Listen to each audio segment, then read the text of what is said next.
We are coming on the air tonight with the first look at the first rally for the Democratic presidential ticket in just the next couple of minutes. The phone call that sealed the deal, what's next for the Harris campaign, and who exactly even is the guy she picked anyway. Our team's all over it, and we'll be joined by a good friend of the governor's in just a bit. Plus, the deadly storm crawling up the coastline, flooding cities with a lot of places bracing for more. You can see the wind here. We are live in the storm's path. Then dramatic moments in a marathon on the Hill today. What officials say Boeing workers revealed about so-called jacked up planes they say come in every day. Plus, should you be bracing for another roller coaster ride after all the Wall Street whiplash? We'll break down how the markets turned a no good, very bad day into honestly a pretty decent one. And a very good, not bad day for Team USA in Paris with a big upset in track, a big win in soccer, and a big live shot for our Keir Simmons, set to reveal his #1 moment of the day later on in the show. Hey there, I'm Hallie, and in just a couple of minutes, we are about to see, for the first time, the Democratic ticket together in Philadelphia. I want to show you a live look at the rally right here. It's happening as we speak. There's a couple of speakers before we get to Tim Walz and Vice President Kamala Harris in a major moment for a campaign moving at warp speed. We'll bring you the remarks live the second that these two presidential candidates begin speaking. All of it coming after the moment you're about to see. Kamala Harris asking Tim Walz to join the ticket, a decision she apparently didn't get to until just this morning. Watch this. Listen, I want you to do this with me. Let's do this together. Would you be my running mate and let's get this thing on the road? I would be honored, Madam Vice President. The joy that you're bringing back to the country, the enthusiasm that's out there, it'll be a privilege to take this with you across the country. So who is Tim Walz? Most Americans don't have a clue, but a few of them do. The ones that our NBC News team caught up with as they fanned out across the country asking voters what they think of this now formalized ticket. I think he's just a fantastic pick. I couldn't think of anybody better. I think I wanted Pennsylvania only because of the electoral college and the number it could bring. I feel like right now we have a fighting chance. Walz is going to get a real-time introduction to the national stage with he and Harris heading out on a multi-day, multi-state swing through some key battlegrounds. You're seeing the map there. It starts tonight in Philly, the same city, by the way, where we saw J.D. Vance earlier. He's already launching attacks against his new running mate rival, part of this big counter-programming blitz of Republicans' own. I want to get to our team of reporters with every angle tonight. Garrett Hake with the latest from the Trump campaign. There's Peter Alexander at the rally. Chuck Todd's with us as well. Peter, to you first, my friend. How's it looking on timing? It looks like it'll start sometime in the next 30 minutes, right? Talk through this moment here, how critical it is for Tim Walz, and what you're hearing behind the scenes from your many sources. Yeah, Hallie, it's a good question. We appear to be right on time right now. We're listening to Bob Casey, as you showed moments ago. Notably, it will be the Pennsylvania governor, the popular governor, Josh Shapiro, who is passed over by Kamala Harris today in selecting Tim Walz, who will be the next to speak ahead of Harris and Walz himself coming up a little bit later this evening. But as for our reporting right now, there were a series of key sort of elements that helped motivate this selection for Harris. We were told, among others, one of the keys in particular was the strong rapport that the two shared, that personal chemistry that they had as part of the chemistry test that was this most recent round of interviews that took place with at least 3 of the contenders over the course of the weekend. Walz, Josh Shapiro, and Arizona Senator Mark Kelly among those who were there right now. Also, his record with middle-class families. He has governed and had several progressive accomplishments, helping codify Roe in the state, helping make breakfast and lunch free for low-income children at school there, as he says, so they're able to learn with food in their bellies. Beyond that, of course, it is that bio, his 24 years serving in the Army National Guard. He is a gun owner. He is a hunter, a former school teacher, a football coach with the team that won the state championship. By the way, all things that they hope sort of contribute to that Midwestern appeal that they hope will drive votes going forward. And of course, that executive experience as well. As you note, 60 years old on screen. You can see that. He served in the House for 6 terms, 12 years before becoming the state's governor right now. Notably, he has that Midwestern appeal, but he also has a little bit of those rural roots, having won in a district that Donald Trump won in both 2016 and 2020. Hallie? Okay, Peter, it's important that you run through all that because most Americans don't know it, and that's not most of us didn't know it right before Tim Walz came onto the scene, and I'm talking about people like across the country here. Something like 7 in 10, depending on the poll, 8 or even 9 in 10 Americans didn't know enough about the Minnesota governor to be able to say how they felt about him. That is going to change, and it is going to change quickly, Peter, given the way that you've got both sides here looking to define him.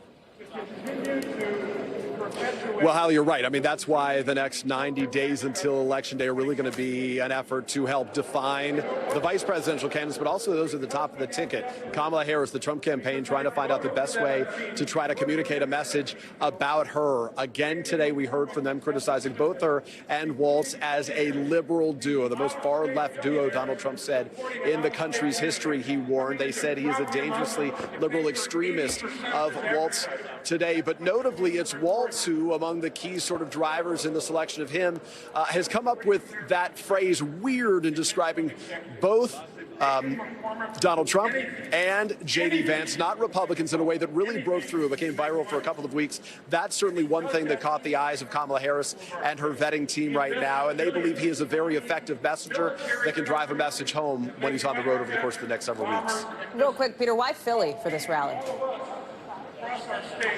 Well, Philly was planned even before they had made a selection. It's sort of ironic, right, that they're going to be in Philadelphia right now when Josh Shapiro is not the pick. Notably, this is a big bet by Harris that she can win this state without Shapiro at the top of the ticket. But it's not just this state that matters, but also some of those other key battlegrounds, including where they go in the next couple of days. Wisconsin tomorrow and Michigan tomorrow before heading elsewhere. They were planning to go to Georgia and North Carolina. Those events, Hallie, have been postponed due to the tropical storm. Back to you. Peter, Alexander, let me let you go listen in on things. We'll be checking back in with you as this gets closer to this critical moment here for the now Harris-Walz ticket. Chuck Todd, it is a ticket that Democrats seem excited about, many of them speaking publicly here. You've seen it now from allies of Kamala Harris's who point to the various things that Peter talked about here. His record in Minnesota, progressive policies that they like to see. They think he's a good messenger, folksy, can connect with voters, as one person put it to me just today, that Democrats have typically had a tough time connecting with, those more rural Midwestern voters. There's also some potential liabilities in some of this, too, right?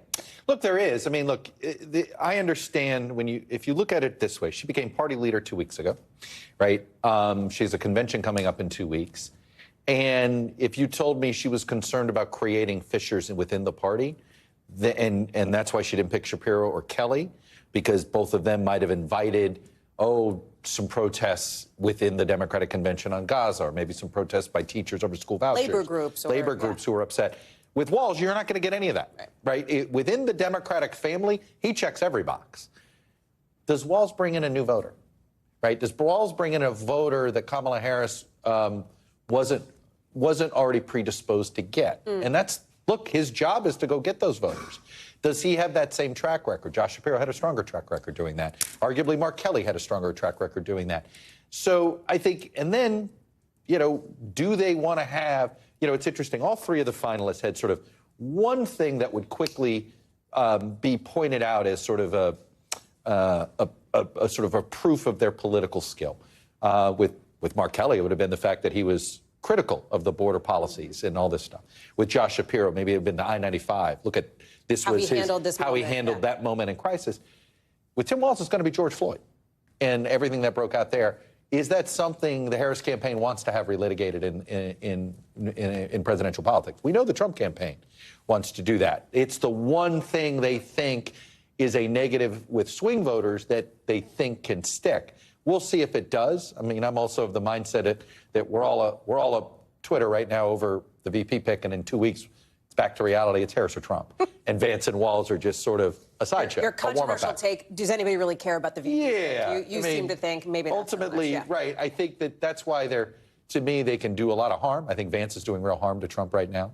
But even when they help you, they don't necessarily put you over the top. Lloyd Bentsen may be one of the best VP picks in the history of modern presidential politics.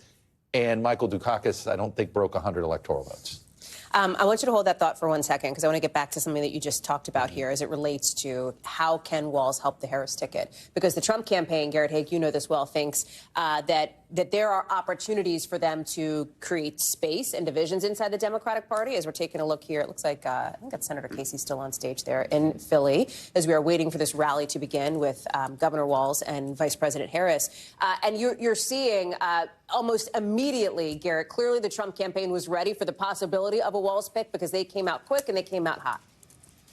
Yeah, that's right. They had a video already produced suggesting that Walz would be, another kind of failed liberal far-left politician. The line you heard over and over again from J.D. Vance today was the idea that Harris had bent the knee to the Democratic far left by choosing Walz. To Chuck's point, somebody who would make the left of the Democratic Party happy, but perhaps doesn't expand your map. That was the lane they wanted to go down. We also saw some from the Trump campaign and from some of their allies today suggesting that it was anti-Semitism that kept Kamala Harris from picking Josh Shapiro. Nikki Haley even posting on X about that today, kind of wondering aloud whether or not it was the more anti-Semitic elements of the far left would be the kind of thing that would scare Harris off from selecting Shapiro. Harris, of course, married to a Jewish man. I'm not sure how much legs that argument will have, but it's a kind of, I would call it a whisper campaign, but they're saying it out loud that the Trump campaign kind of hopes gets out into the ether here and might create some friction within the Democratic base that might otherwise be united around this pick. And one other thing I'll say, just listening to your conversation about the George Floyd element on this with Walz,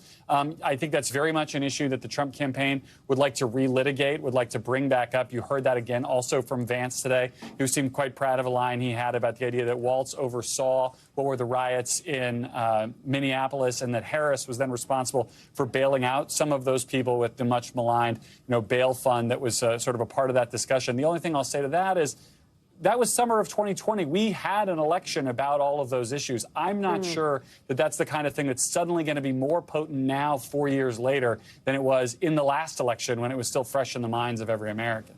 You talk about the way that the Trump-Vance campaign is trying to cast the Harris-Walz campaign now. And if you avid viewers of our network will know that just a couple of minutes ago, Vivek Ramaswamy was on with our colleague and friend Ryan Nobles on Meet the Press Now, talking about how he would encourage Republicans, and specifically the former president, to make a turn to policy here, that this selection now of a running mate by Kamala Harris gives the Trump team an opportunity to reset, in essence, and focus on some of the more substantive issues.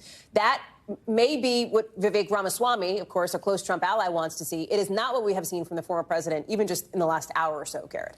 No, certainly not. I mean, look, the Republicans, by and large, believe that the policy weaknesses of Kamala Harris are numerous and deep. They think they can hit her on immigration. They think they can tie her to anything people don't like about the Biden administration. They think they can try to make her responsible for. And they think they can use all the positions that she staked out in her own brief presidential campaign in 2019 and 2020 against her. That's not really, or at least not totally, what the Trump campaign is doing. They've been attacking her on identity. The former president has been intentionally mispronouncing and misspelling her name online. Donald Trump, even just a short time ago, posted a sort of a fan fiction-y, I don't even know how to describe it, a little mini essay on Truth Social suggesting that Democrats were so upset about this pick that Joe Biden was going to try to come back and take his spot back at the top of the ticket. I mean, they are all over the map here, Hallie, having not nailed down one single line of attack at all on the Trump campaign side. Garrett Haake, thank you for that. We're going to keep an eye, of course, on what's happening on the left side of our screens. And as we do, Chuck, let me just bring you back into the conversation here. And so folks know, we are waiting for the Pennsylvania governor, Josh Shapiro, who is considered another potential contender for this VP slot, to come walking out onto that stage any second after that. We expect to see Governor Walz and Vice President Harris as well. You said something interesting. You said there's a question mark in your mind of how many voters Tim Walz will turn out that Kamala Harris would not have turned out originally. You could make the same argument, and I think there was this discussion about 4 weeks ago about Donald Trump and J.D. Vance. So that's what's interesting here. Both tickets, the heads of both tickets decided to double down on their base rather than make a virtue signal to the middle, right? Josh Shapiro would have been a virtue signal to the middle by Harris. A Glenn Youngkin would have been Nikki Haley, a virtue signal to the middle by Trump. Neither chose to do that. So what is that going to leave us with? We're going to have this whatever you want to call the middle, okay? It may only be 5 or 6%. You may only need 5 or 6%. But it is the decisive margin here. And we're going back to, well, I don't know if we're going to have the full-fledged double hater vote, the double hater demographic that we had with Biden and Trump, because I don't think Harris inspires the hatred or disappointment yet that Trump does with some voters or that Biden did with some voters. But you're going to have ones who feel as if, oh, the Democrats are too progressive and the Republicans are too MAGA. What am I supposed to do? And I think October is going to be an attempt by both campaigns to essentially say the other one is out of touch. The other one is, the other one is weird, or the other one is too, whatever they do. But it's going to be another election where the deciding voters are going to be the ones who do, it's who they vote against, not who they vote for. And I think we're headed to there again. Stick around. We're asking you to stand by because we got a lot of rolling coverage we're about to dip into as soon as these remarks begin at this campaign. Pennsylvania, give me a rolling rock for all this rolling coverage. You know I love a little Commonwealth. And me and a little Latrobe will go hang out. Okay, very good. Chuck Todd, thank you. You got it. Don't drink too many of them. We got some other headlines to get to tonight, of course, including a big one with this scary new warning from hurricane officials who say catastrophic flooding is now slamming Georgia and South Carolina as Tropical Storm Debbie crawls up the coast. I want to show you this. Some homes and businesses destroyed in the nearly 100-mile-an-hour wind. Look at this. You got dogs evacuating people, thousands of people who are in the dark. They've got no power as soon as the sun sets later on tonight. The main streets in Savannah and Charleston seeing a big storm surge. Look at that. All that water just burying streets. We can now confirm that at least 6 people have been killed by this storm, at least one of them in Georgia. And tornadoes also touched down overnight in South Carolina, adding to the destruction. Virtually all of this damage fueled by climate change and its impact on storm systems. And our team says this thing could intensify in the hours, even days to come. Guad Venegas is joining us now from South Carolina. And the thing about this storm, Guad, it is a catastrophe, and it is a slow-moving catastrophe with predictions it's going to meander over the South for days. Hallie, with a lot of rain. You can see it coming down hard again. This is a neighborhood that flooded yesterday overnight. A lot of the residents here had to leave because the water has entered their homes and there's nothing for them to do. Some of them went to hotels. Others went to friends or families' homes. And you can see a family that's still there. They are in the house because they're pumping out as much water as they can after they added sandbags. But it's really going to be impossible to deal with this because we're told that the water here has saturated the ground. There's nowhere for this water to go. There's a lagoon there, a creek over there, and it's all connected in what looks like a giant river. The Homeowners Association here told us that they can take about 8.4 inches of water for every 24 hours. They were at 11 inches already this morning, so that's why this water is just rising. We're going to hear from Bob, who lives in this house, and talked to us earlier before he left. Looks like a river right now. Yeah, that's all just from the rain last night. All of this on this side is just, and it's deeper over there. Oh, yeah, it's real deep. We're going to get out of here for a couple of days. It's going to take a long time to dry this out. Long time. And that's just Bob's house. The other houses next to him are dealing with the same type of situation. We're in Bluffton, so we are north of Savannah, south of Charleston, and this is just one of the communities that has flooded here. Authorities have already said that there's really nothing they can do other than wait it out and hope that the rain doesn't continue. But, you can see it come down right now. Yeah. It's coming down hard. Yeah, no kidding, Guad, as you've got now resources basically crashing in to try to help prop up the folks who you described have such need right now. Yes, when it comes to Florida, I think people had a lot of time to prepare, authorities and residents, because they knew the storm was coming. But from the conversations we've had here with residents, they were a bit surprised to see the storm come and be this bad with this much rain. But let's hear from authorities. This is what the governor had to say and the director of the National Hurricane Center. Think about what you're doing. Don't take any chances. And remember, this water can be very dangerous, particularly when it's moving. You're going to see inundation of businesses and homes, widespread inundation in some cases. You're going to have rescues and evacuations underway. We're already seeing closures on major highways and interstates. And you can see some of that flooding right here. We're told that there's a creek nearby where the water is now covering part of the highway. And this is just that second round. When we look at the radar, it looks like the storm made a turn, and a lot of that water is coming our way, Hallie. Guad Venegas, please, I know you and your crew will stay safe there in South Carolina. We appreciate that. We appreciate your reporting. Guad, thank you. So listen, you've got Wall Street today looking to make a rebound after that global freakout. Remember, just 24 hours ago, we were telling you U.S. markets had a historically bad day as part of an international meltdown. Same went for Japan that had its worst day since 1987. Today, Japan's having its best day since Flo Rida had the #1 song in the country, 2008. And here at home, the markets are all up, breaking a 3-day losing streak. So let's get to it. What does this mean for your money? Christine Romans is joining us now. What does it mean for your money? Well, I mean, it means steady as she goes here, quite frankly. You know, yesterday was a big sell-off, and today, you know, a little bit of gains, but that's good. I mean, that's good. It means that there was an extension of that selling, and it means people kind of cooler heads prevailed overall. Look, nothing changed really from Friday to today. U.S. economy is still strong. There was a little bit of a freak out over some intricate moves in Japanese currency markets that are tied to stocks and stock bets. All of that kind of has unwound, and now here we are clawing back some of the losses from yesterday. You know, Christine, my dad has this phrase, this saying that he always likes to tell us, which is you can't get too high on the highs, you can't get too low on the lows, right? We've seen the market be both high and low. What is with that roller coaster ride? In other words, what should we, you've laid this out, but how should we read into that? So your dad is a very smart man. And, you know, if you don't get too high with the highs, you don't get too low with the lows, and you dollar cost average, or you just buy stocks a little bit at the same time every month or every quarter, you know, you're up 85% in the S&P 500 over the past 5 years, you know. So don't freak out with the freakouts. And I'll also say that for young investors, they've been looking for 5 years for a place to get into these markets. They've just basically been going up. Stocks shouldn't always just go up. Sometimes they go down. And when they go down, that's where some investors can find a place to buy some stuff on sale. And Americans love things on sale. Stocks were on sale yesterday. That's a separate live shot for you, Christine. One of the things that you and I have talked about a lot is NVIDIA, this tech company that has gone gangbusters over the course of the last year.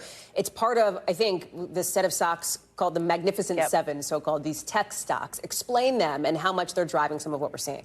They're driving a lot of the gains we've seen in the overall market because this is kind of a transformational moment for some of these tech stocks because of artificial intelligence. You've seen so much money rush into these stocks. NVIDIA, for example, has doubled this year. It lost about 6% yesterday. But if you think it doubled just in 8 months and to lose 6%, it might be there just is a little bit of a readjustment happening here. Again, many of these stocks have gone just straight up, and now you're having a little bit of a reassessment. Like, wait, maybe we got a little bit ahead of our skis on the AI trade, or maybe some people have just made so much money, honestly, that they're looking to take a little bit of profit off the table. It's unclear, Hallie, if what we saw yesterday is the beginning of sort of the outer bands of some kind of storm coming in the economy, or simply just a readjustment. We just don't know that. In terms of these, you know, R-word fears, I would just remind people the U.S. economy grew 2.8% in the second quarter. That's really good.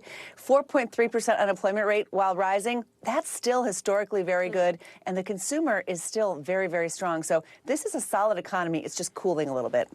Christine Romans, glad to have you on, talking through all of it. Thank you very much. We know that the economy, everything Christine laid out, is going to be a big deal come November. Most Americans say it is one of the biggest reasons why they will turn out to the polls come Election Day. You are looking now live at the Commonwealth of Pennsylvania and the great city of Philadelphia. That is where we expect to see the Pennsylvania governor, Josh Shapiro. He will take the stage. He is somebody who is considered a contender, one of the top contenders in this Veep stakes on the Democratic side. Of course, once President Biden dropped out of that race just a few weeks ago and Vice President Kamala Harris stepped in. After he speaks, we will see, for the very first time, both of the people who are on the Dem ticket. One of them, our next guest, knows quite well. That's Senator Amy Klobuchar from the state of Minnesota. She's joining us now. Senator, thank you so much for being back on the show. Thank you. Great. I know you've been talking to a lot of folks today. I've been watching you do that, making the rounds on the airwaves. But have you spoken to the man of the hour, to Governor Walz, yet? Well, I spoke to him late last night, which is almost better. And I was with him last night at a major event in Minnesota. And he was the same Tim Walz, man, speaking without notes, unscripted, you know, really able to be a clear communicator.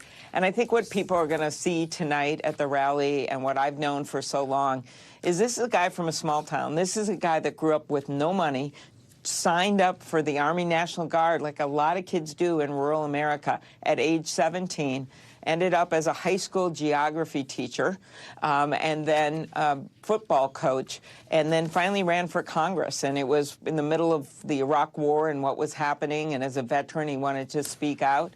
And surprisingly, won a seat, which, by the way, 100 years has only been held by 2 Democrats. He's one of them. got elected over and over again, you know, based on the fact that he was able to bring in independents, moderate Republicans, Ag Committee, you name it. And I think that I really do commend Vice President Harris for deciding to pick someone that was different than herself. This is a guy that has stood in a deer stand in 10-degree weather in Minnesota, loves to fish, loves to hunt. And I just think you're going to hear him bringing in Midwesterners in a way that I don't think anyone quite can do. So I'm really excited about this choice and about what Tim Walz will do as a leader. And I know him personally. He's a trustworthy person. He's used to being around strong women like his wife, his lieutenant governor. And I think there's a reason that she hit it off with him. And that's because he believes in listening, shared leadership, but mostly because he's really a nice guy and a lot of fun to be with. And, you know, we need a little more joy in our politics.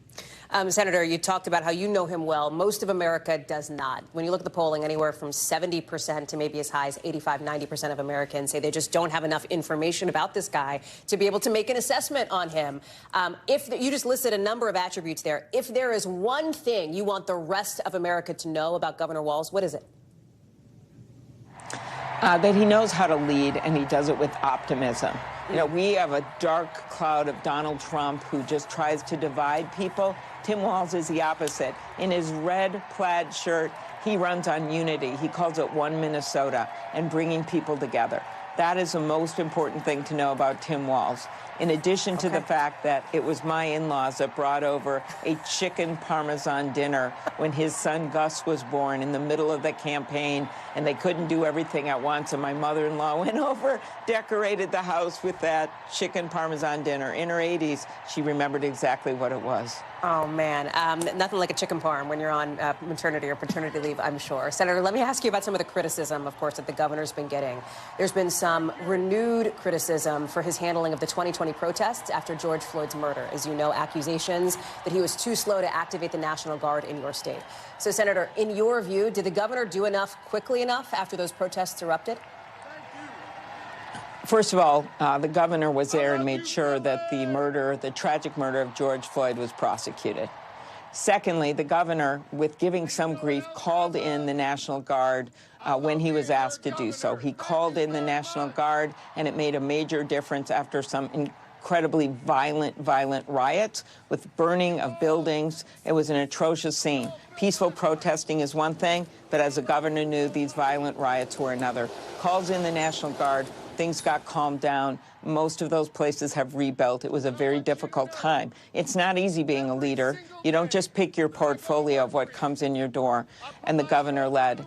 It's also important to note that he strongly opposed the defund the police ballot initiative that was on in Minneapolis, as did I. That went down. And then the final thing is he added funding for the police and continues to work on law enforcement issues. So I just think looking at that whole thing, as we know nationally, it wasn't just in Minnesota, even though that's where the murder occurred. There were a lot of issues with, I remember President Biden coming out and saying, condemning violence, but saying peaceful protests, that's okay, but not when it gets to violence. I want to let folks know, Senator, that on the left side of our screens, we are seeing, of course, the Pennsylvania governor, Josh Shapiro. He has now taken the stage there at this rally. And obviously, he is somebody who is not picked by Vice President Kamala Harris. And there's some discussion on the right, Senator, that I'd like to get your reaction to. Nikki Haley, in a new tweet, I'm quoting here, says, Democrats are going to have to explain this move towards deeper anti-Semitism. You see it here, citing the VP pick as one example, presumably because the VP did not select Shapiro, who is Jewish. Your response? Well, I love Josh Shapiro, and actually, I want to go listen to him, so I'm going to go do that right now. And the fact that he is question, there is incredible. Shows what an incredible leader he is. And some of those attacks on him that were out there, whether whoever was putting them out on Twitter or things that people said, that was completely inappropriate. And I know that Tim Walz has strongly condemned anti-Semitism. In fact, he recently spoke out against it and at an event. He's been doing that from the beginning. He was there after the terrorist attack by Hamas at a synagogue. he has been strongly against hate crimes against all people. So I think you'll hear from him about that during this campaign. And I do think in the end, this was Kamala Harris's choice. And there were so many good people to choose from, including my friend Mark Kelly, who I adore. And she had so many good choices. She went with Tim Walz. And as you will hear from Josh Shapiro right now when I stop talking, is that this is a time to unify our party. Senator Klobuchar, thank you very much for your time. I appreciate you being with us and your executive producing of the show as well, Senator. We'll let you go listen, of course, to Governor Shapiro. Thank you. We are obviously keeping our eye on this rally here in Philadelphia as the governor is now speaking. We expect after him to hear from a different governor, the one who is now Kamala Harris's running mate, and that, of course, is Minnesota's Tim Walz. We will bring that to you live the second he starts speaking. We'll be right back with our panel as we are just minutes away from that. Stay with us. We'll be right back right here on NBC News Now. Hear me on this. That's a hell of a stark contrast. Want to take you back now live to Philadelphia. On the left side of your screen, Governor Shapiro speaking at that campaign rally, the first for Kamala Harris and Tim Walz, the new Democratic ticket. We got a lot to get to here. I want to bring in some folks who are covering all of it, including, of course, our Yamiche Alcindor, who's live for us in Philly. She's been all over this. We've got Shaq Brewster, who's live for us as well. He's been talking with voters in Detroit. Chuck Todd is with us. Peter Baker, Amisha Cross, Hogan Gidley. Lots of folks who are joining us as well. Let's start, though, with Shaq, who is live for us. And Shaq, you have been getting what I think we like to call, or some of us do, the pulse of the people, if you will, to use a hackneyed cliche about what folks are thinking about this election of the governor here. Talk us through it. And Hallie, this is the pulse of the engaged people here in Detroit, because today is actually an election day. This is a primary election, so we've been talking to voters who have been coming out after casting their ballot in that primary race. And, you know, I'll tell you, among those Democratic voters that I've been talking to, a lot of them are saying they essentially trust the vice president and her decision. They've been following this process, and they trust the decision that she made. I want you to listen to a sample of the conversations I've been having. I was kind of surprised when she went with Minnesota, but, you know, I think they'll make a good team. I'm looking at Kamala and not the second pick, because the president is the person that you're going to run to when it's a crisis, not the vice president. What do you know about Governor Walz? Nothing, really. Nothing. Minnesota is cold there. Two important things. We'll see what those mean when you put them together. But one sense that I got, Hallie, was among people who were casual observers who might have heard Walz's name for the first time, they did say they knew that he was a strong supporter of unions. And that just shows you that, yes, this is a pick that, you know, he's the governor of Minnesota, but this is a pick that could resonate across the Midwest, across the region, especially as he gets introduced to the rest of the country, Hallie. Shaq, thank you for chatting with folks. Peter, you heard that that woman say, Minnesota, it's cold, right? I mean, we know that much about Minnesota. Yeah, exactly. There's going to be a lot that we're going to be learning about the state and about Governor Walz's leadership of it here moving forward. Yeah, the real test of this choice is going to be the next week as he is introduced to the public, because nobody knows anything about him, right? So how do they introduce him, and how do the Trump people try to knock them off their game by introducing him in a contrary way? And we saw with J.D. Vance, obviously his introduction wasn't quite what they might have hoped with the childless cat ladies. And that's the lesson of VP choices. You want somebody who's not going to do harm by making you explain or defend them. So Kamala Harris doesn't want to have to explain or defend Tim Walz, which I think is one of the reasons why she picked him, because he seemed to her to be the safe choice. You know, one thing, there's another thing that he brings to the table here that I've heard from some Democrats, and Chuck, I know you have as well. So that is not just that he is popular with the big Muslim population in, for example, some of these places around the country, but also his military background. We pulled some numbers here from our team that you were talking about earlier, the idea that there are big military populations in places like North Carolina, in Georgia, in Arizona, tens of thousands of people, we can show them on screen if we can, who have backgrounds as veterans or active military members, and who maybe the governor can put an olive branch to. Not since 2004 Democrats had a veteran on the ticket, by the way. Not since John Kerry then. And so I think that is certainly where I would send him if I were managing the campaign. Where else do you send him outside those Midwestern states? I'd send him to those military communities in North Carolina. I'd send him to high school football night, Friday nights, go ahead and do that in a place like Georgia, which cares a lot about Friday night football, and then some down there. So you can see some natural places where I think that's what the Harris campaign sees in him is that, hey, he can explain mainstream Democratic policies to voters that only hear a caricature of them. Where I think the pick is both safe and may not help the ticket is I don't know if it's obvious what new voters he necessarily brings in. It isn't a nod. You know, what's interesting is, and you and I talked about this earlier, neither party used their VP pick, which is an opportunity to do so, to reach to the middle. They both, in fact, decidedly had options to do that and rejected those options. Trump rejected Rubio, Youngkin, Haley, and Harris rejected Shapiro and Kelly and Beshear, all three of whom would have been a virtue signal to the center or even center right. But do you think that there was some element of what I'm going to call the get psyched factor? The idea of supercharging the people who already back the candidate and get him excited. If your theory of the case, and I think both campaigns are operating this way, that the theory of the case is that this is going to be a high turnout election and a base turnout election.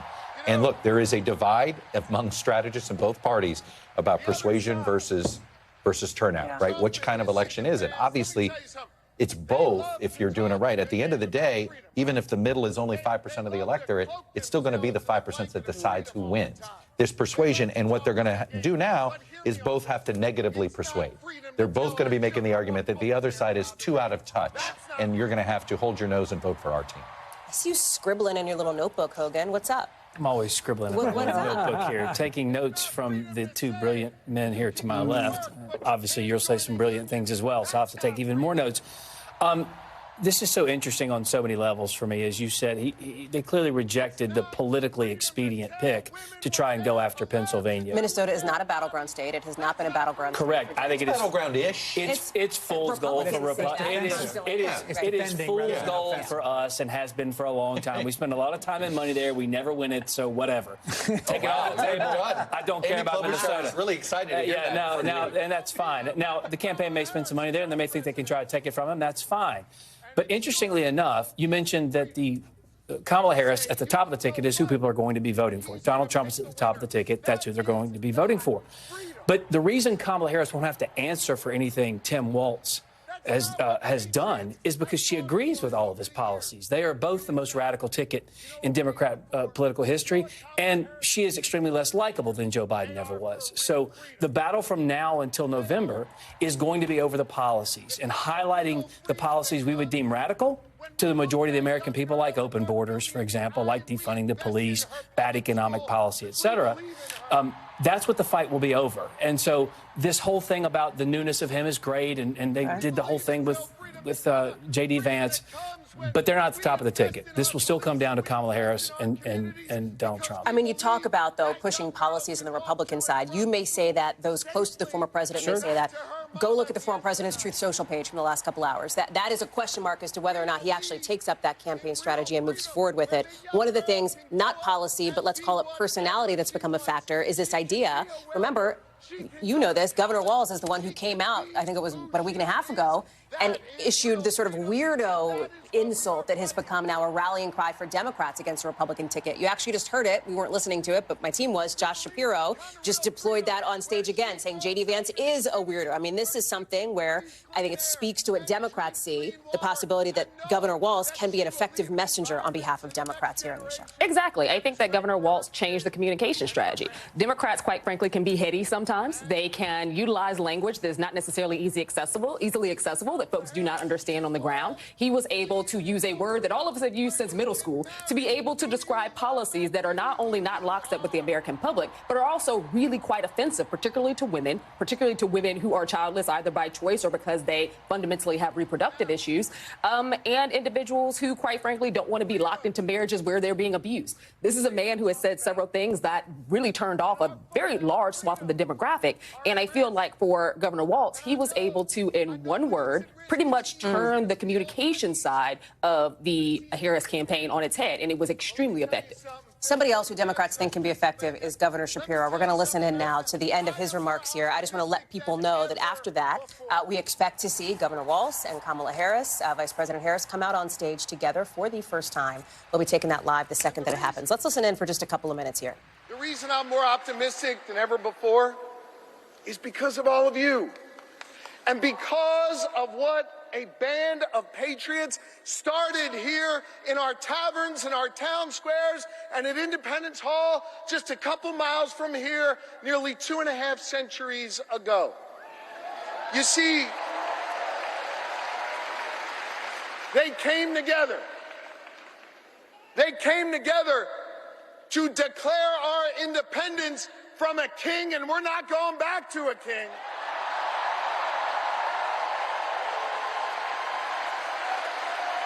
And we're not going back.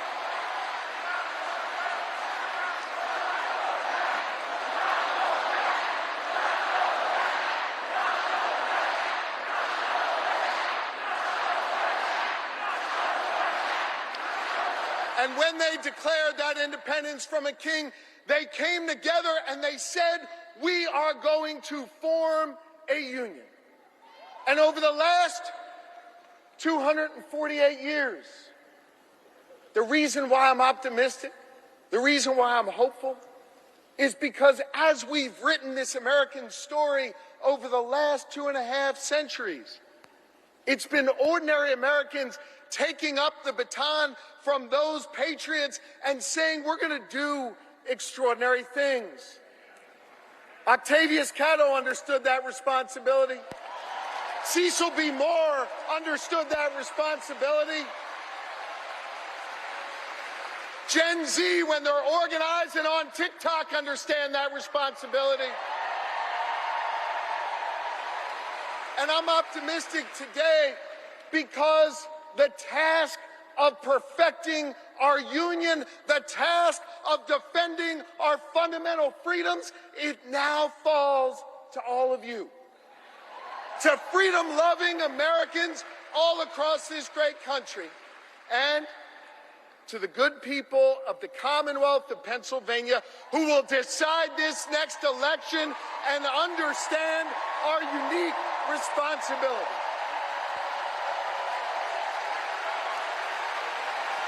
I love you too, and this is a moment where we all have to understand that while we'll see Kamala Harris and Tim Walz's names on the ballot, that this election isn't just about their names on this ballot.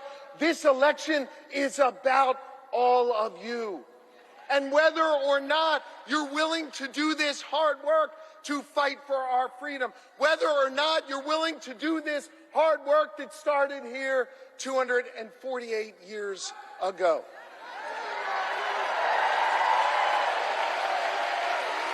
I want to just say this. I lean on my family and I lean on my faith, which calls me to serve. And I am proud of my faith.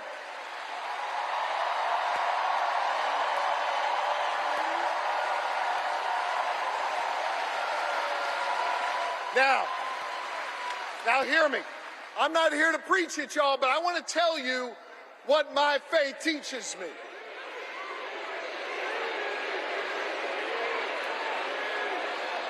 My faith teaches me that no one is required to complete the task, but neither are we free to refrain from it.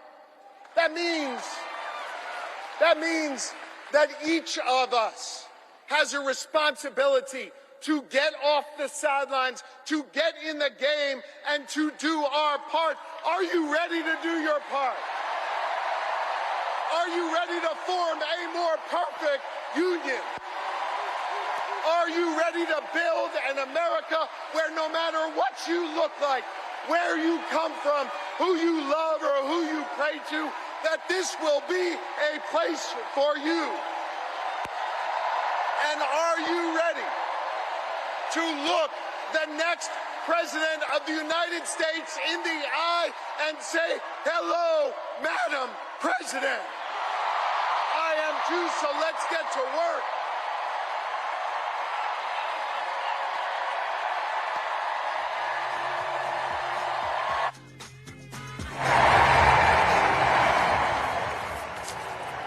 An extended ovation there for Governor Shapiro.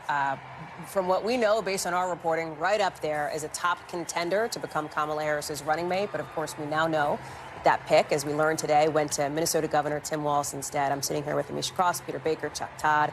We've got Peter Alexander and others there live for us in Philly. We'll get to them in just a minute. But Chuck, I'll start with you here. Boy, crowd ate that up. They sure did. And, Josh Shapiro, so that's a tough act to follow for Tim Walz, right? But this is his home turf and all that. But I wanted to pick up on a point that you were making, which had to do with it is funny how Republicans usually know how to take a policy position and turn it into a values cultural hit.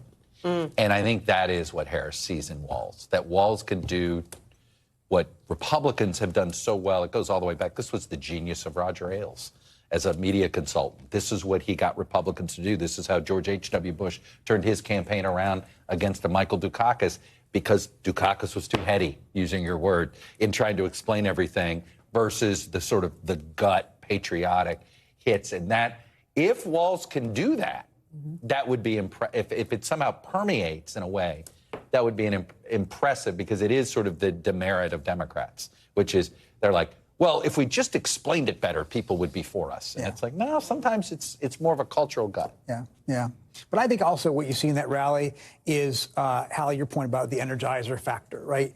I've been to, and I think you have, and Chuck has, we've all been to Biden rallies over the last 2-4 years. I've never seen one that came close to have the energy that you just saw there. Not once. They're polite. They like him. The cars, when they were honking horns in Wilmington for the cars, that was that one. Course, okay, I will give him that one right. night. But in the 4 years since then, have you seen one? No. And here they are, just powering up this audience and powering up the base. It may not be enough, but it definitely is a different dynamic than we had 4 weeks ago. Well, Kamala Harris was bringing starving people food. Yeah. Somebody who's seen his fair share, of course, of Democratic rallies, presidential rallies, is our next guest, Robbie Mook, who's joining us now, former Hillary Clinton campaign manager. Robbie, thank you so much for being with us.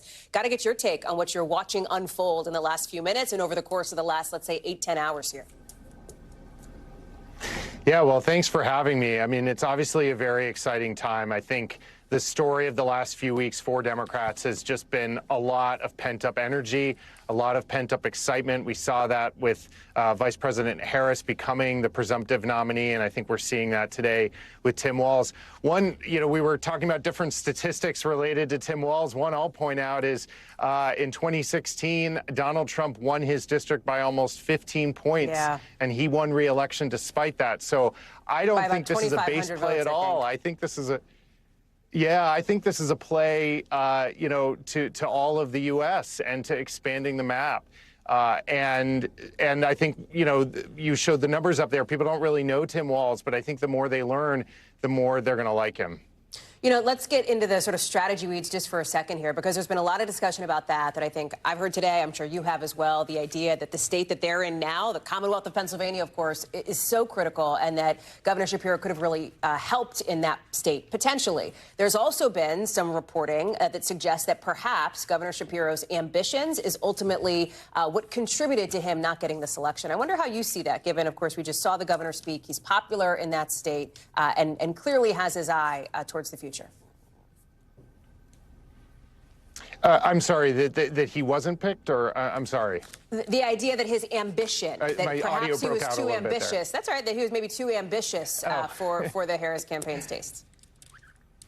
No, I don't think that's what happened here at all. Look, I think Bachar mentioned earlier, the field of folks that were being chosen from here was unprecedented. I remember in 2016, we just didn't have a lot of governors.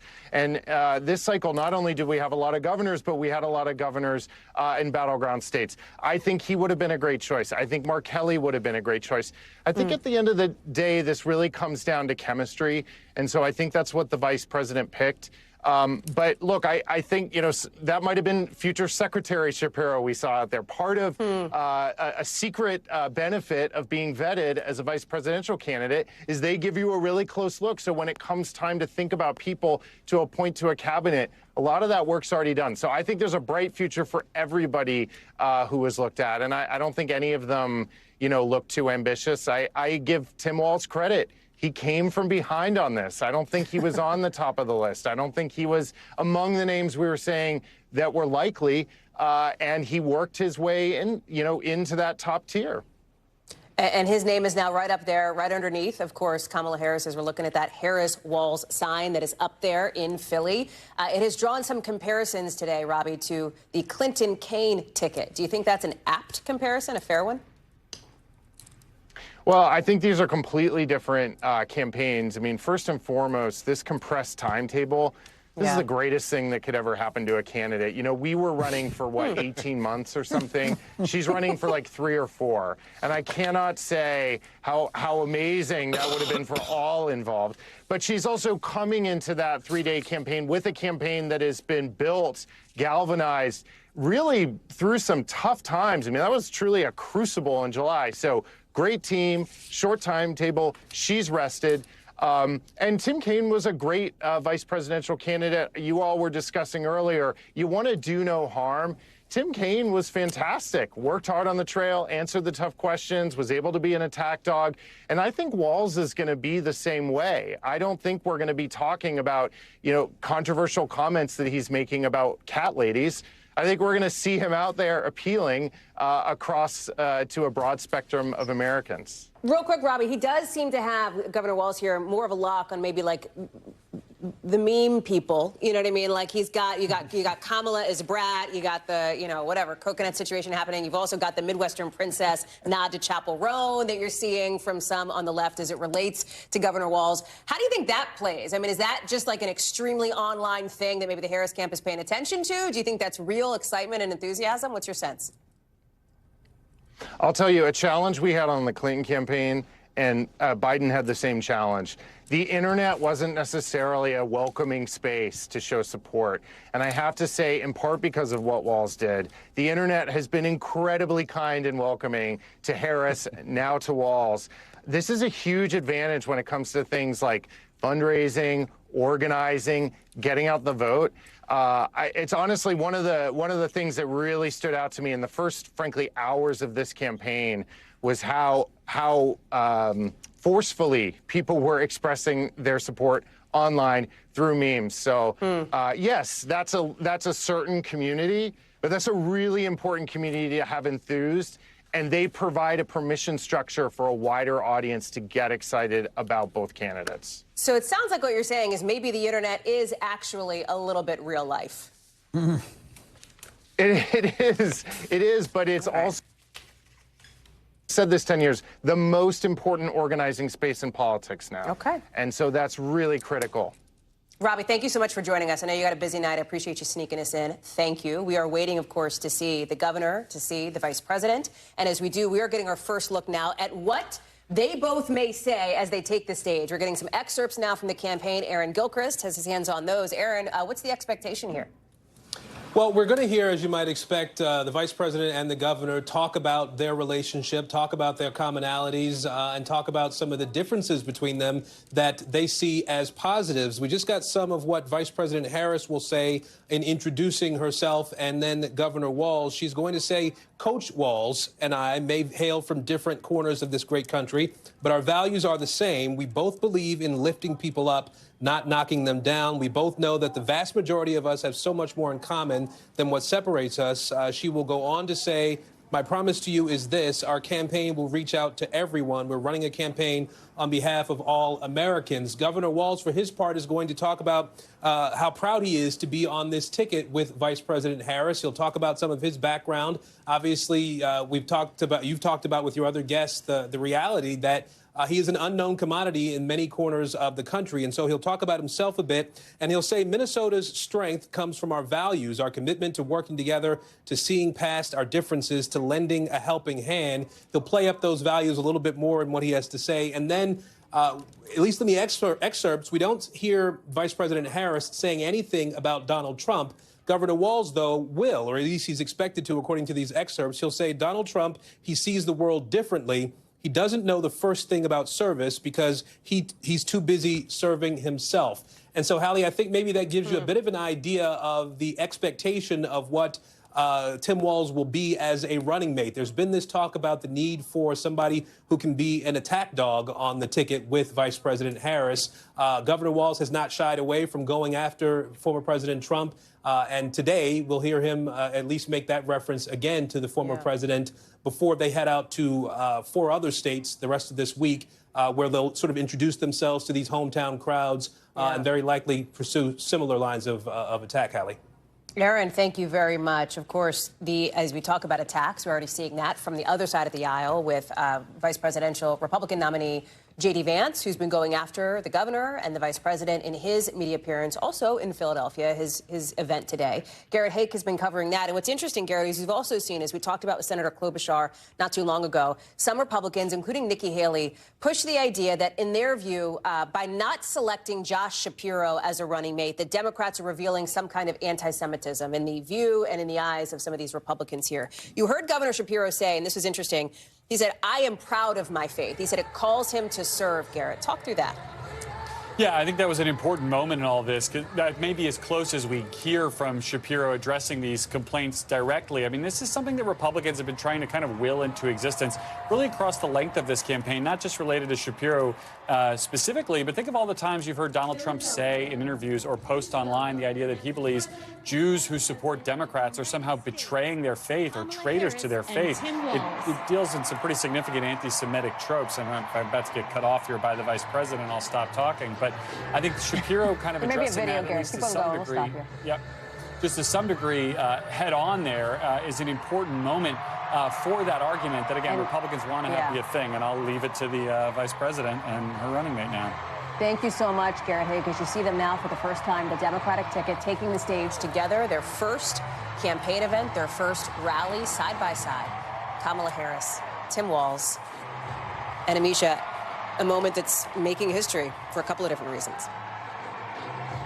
Absolutely. I think that we're seeing a ticket that has invigorated several people. We're seeing the first black woman be the head of her party's ticket, but we're also seeing demographics that have been brought together that normally do not talk to each other. So we're talking the ultra-leftists who are really excited about Walz. We're talking about moderates. We're talking about military servicemen and women in all corners of the United States. We're also talking about individuals who, quite frankly, were disengaged with this election cycle, who are now saying, hey, I actually care. We saw that is within the first couple hours of Walz being announced as the running mate, there was over $10 million raised for the campaign from small dollar donations. The juggernaut just continues.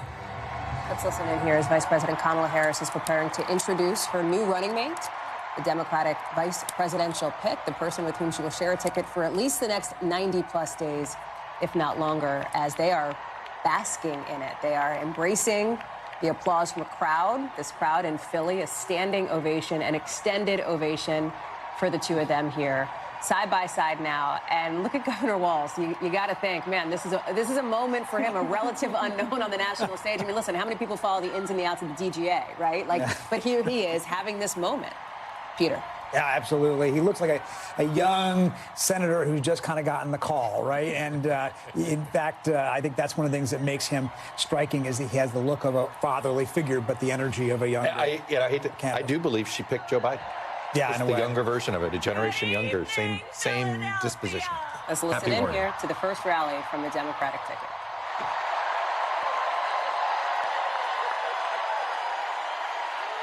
Good evening. Good evening. Good evening.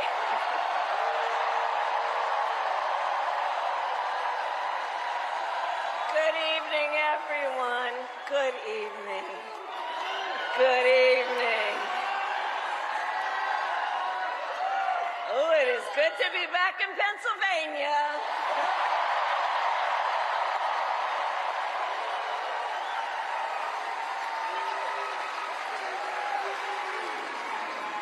So let me say, on behalf of myself and the first, second gentleman of the United States, my husband, Doug Emhoff,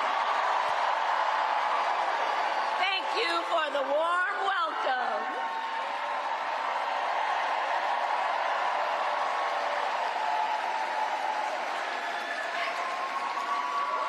And let me just say, It's good to be here with all of the friends, all of the leaders who are here. I want to thank former Governor Ed Rendell, Senator Bob Casey, who we will re-elect this November, Senator John Fetterman,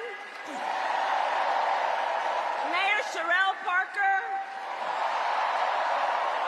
and Chairman Jamie Harrison. And it is so good to be here with your incredible Governor, Josh Shapiro.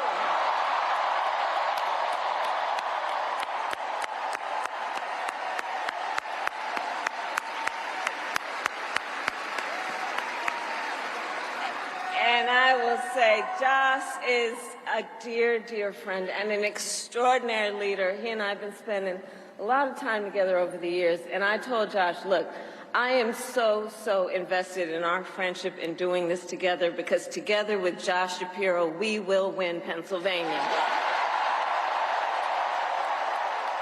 We will win Pennsylvania. And I thank you, Josh. I thank you.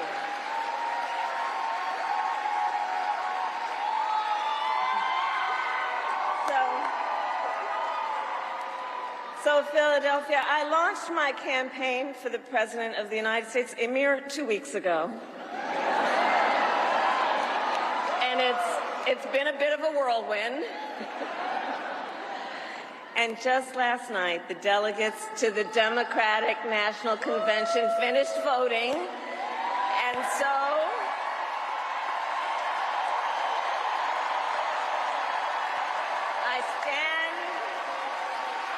I stand before you today to proudly announce I am now officially the Democratic nominee for President of the United States.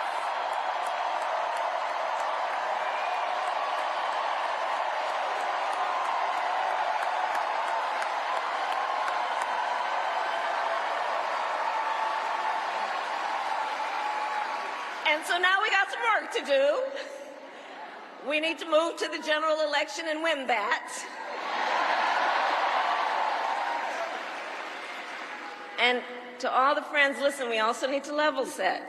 We are the underdogs in this race. But we have the momentum, and I know exactly what we are up against.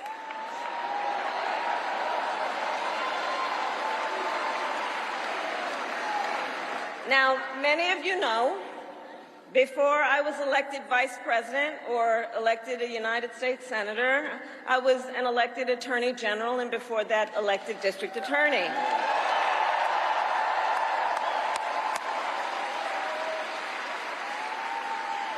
And before that, I was a courtroom prosecutor. So in those roles, I took on perpetrators of all kinds. Predators who abused women. Fraudsters who scammed consumers. Cheaters who broke the rules for their own gain. So hear me when I say,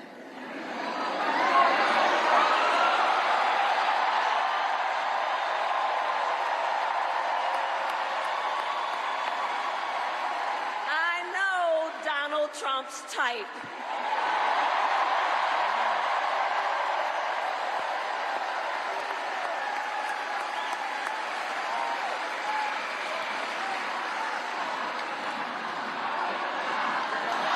So, but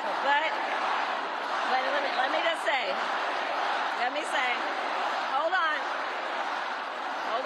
hold on.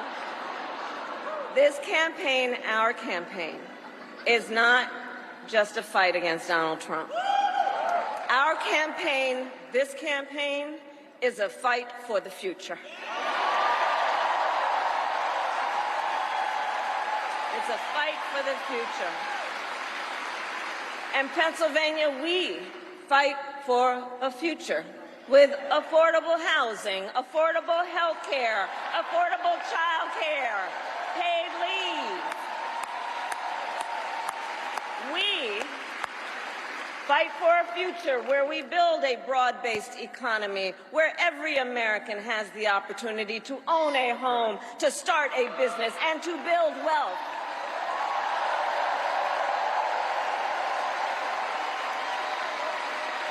We fight for a future where we bring down prices that are still too high and lower the cost of living for America's families.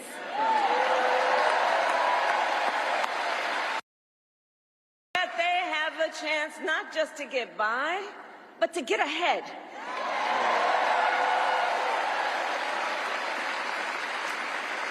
We fight for a future where we defend our most fundamental freedoms. The freedom to vote.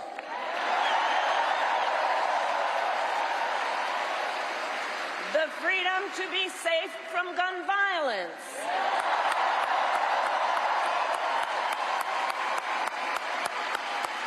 The freedom to love who you love openly and with pride.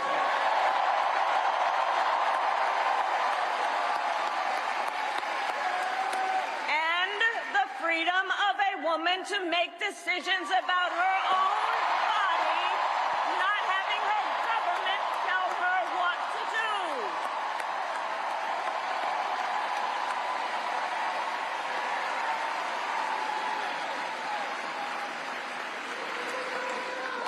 So, I love you too. So here's the thing.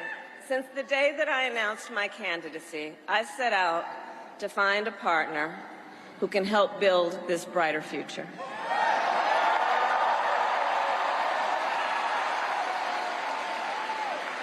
A leader who will help unite our nation and move us forward.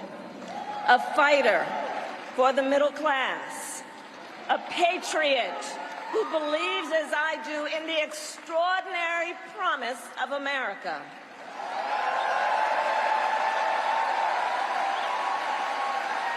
A promise of freedom, opportunity, and justice, not just for some, but for all.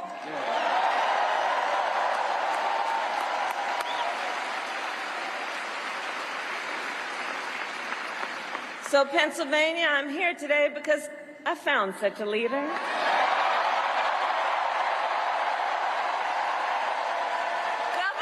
Tim Walz of the great state of Minnesota.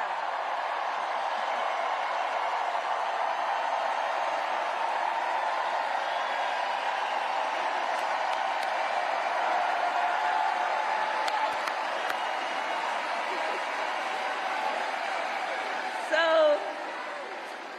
to those who know him best, Tim is more than a governor. To his wife, Gwen, he is a husband.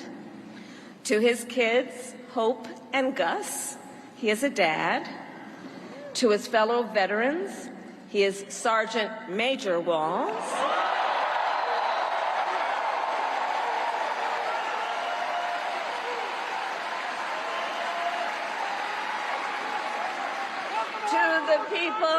To the people of southern Minnesota, for 12 years, he was congressman.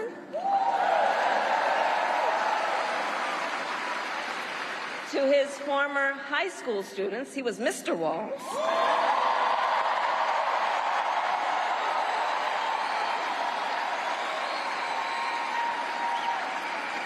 And to his former high school football players, he was coach.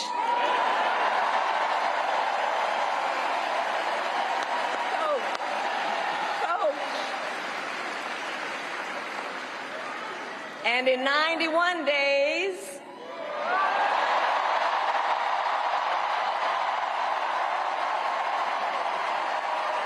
the nation will know Coach Walz by another name, Vice President of the United States.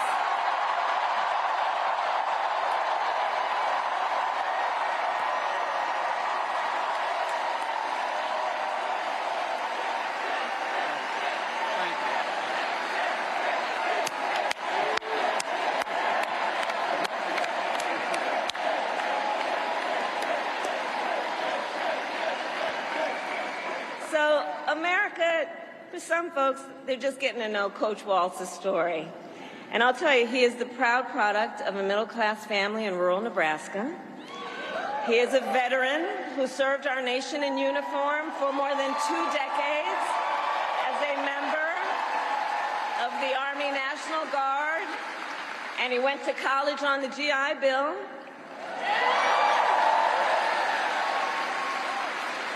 He is someone who, long before he entered politics, worked as a teacher.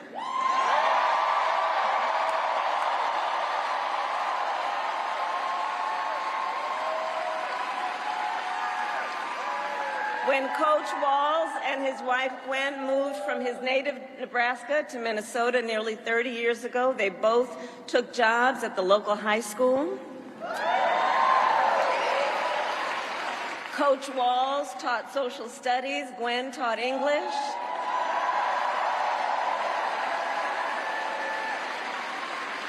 After school, Tim was the linebackers coach for the football team.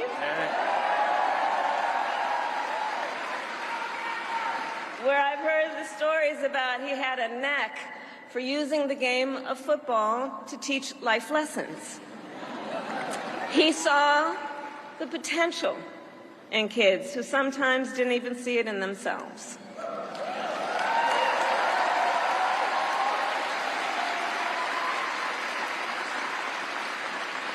Under those Friday night lights, Coach Walz motivated his players to believe they could achieve anything.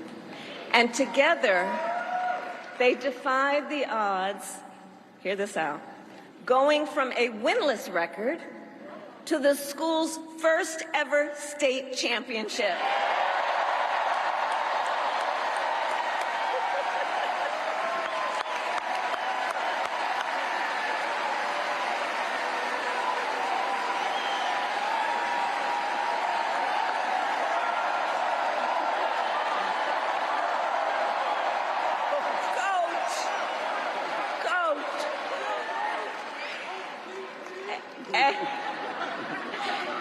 And I'll say and I'll add, Tim wasn't only a role model on the football field. Around that same time, Coach Walz was approached by a student in his social studies class.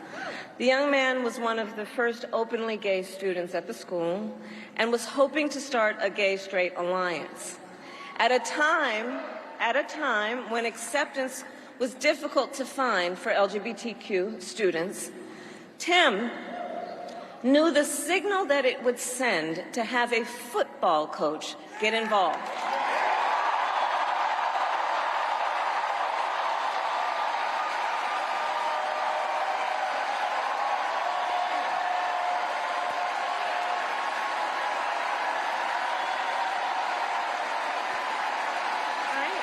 So he signed up to be the group's faculty advisor.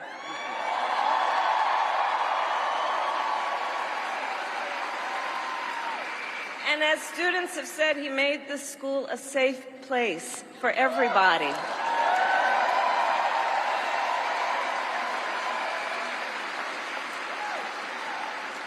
In the high school yearbook, the students voted Coach Walz the, quote, most inspiring faculty member.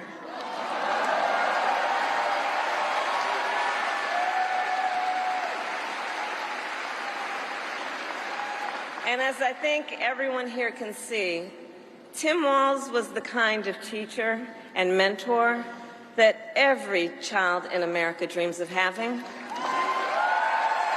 that every kid deserves. The kind of coach, because he's the kind of person who makes people feel like they belong and then inspires them to dream big. And that's the kind of vice president he will be.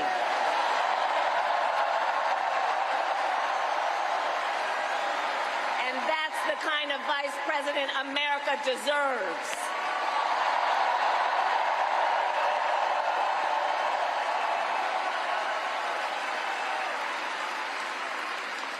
So it was Coach Walz's students who actually helped him decide to run for office. And he served 12 years in Congress, representing a purple district as he reached across the aisle to get things done. He was the highest ranking enlisted man to ever serve in the United States Congress.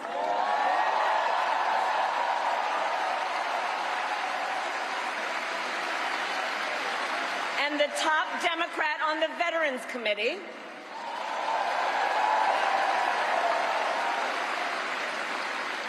And he was known as one of Capitol Hill's best marksmen,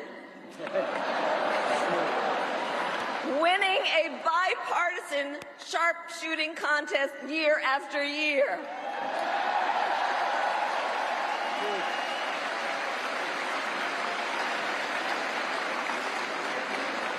In Washington, Tim worked to raise the minimum wage, to protect the freedom of workers to join a union,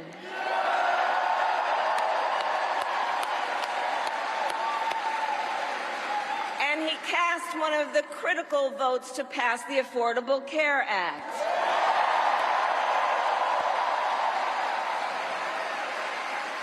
Which, of course, gave health insurance to tens of millions of Americans. I'm going to tell you, when we win, Tim and I will continue to make the Affordable Care Act even stronger.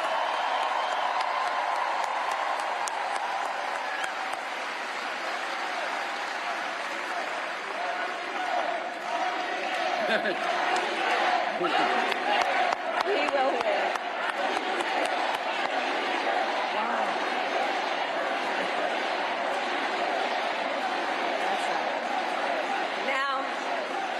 About what we're dealing with on the other side.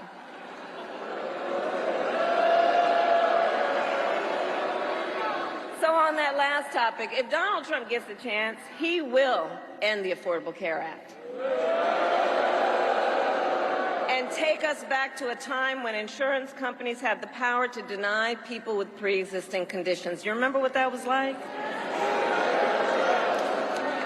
Children with asthma, breast cancer survivors, grandparents with diabetes.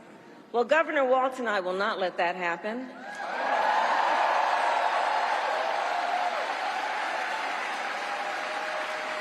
Because we believe health care should be a right and not just a privilege for those who can afford it.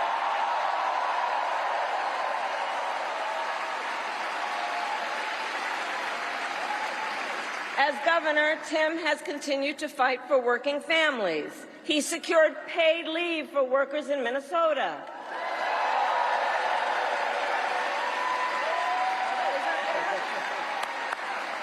And he refused, as governor, to allow any student in their public schools to go hungry.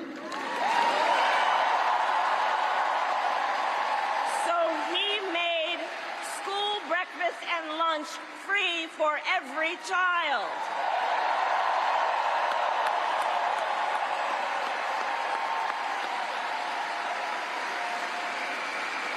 And Tim Walz and I, we agree about many things, including when our middle class is strong, America is strong.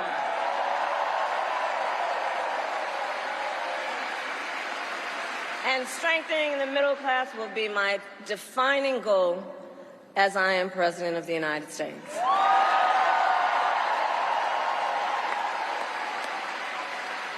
So Pennsylvania, ours is a fight for the future of the middle class, and it is a fight for freedom.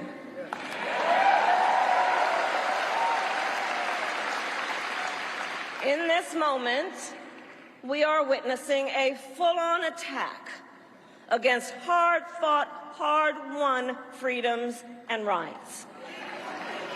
Take reproductive freedom.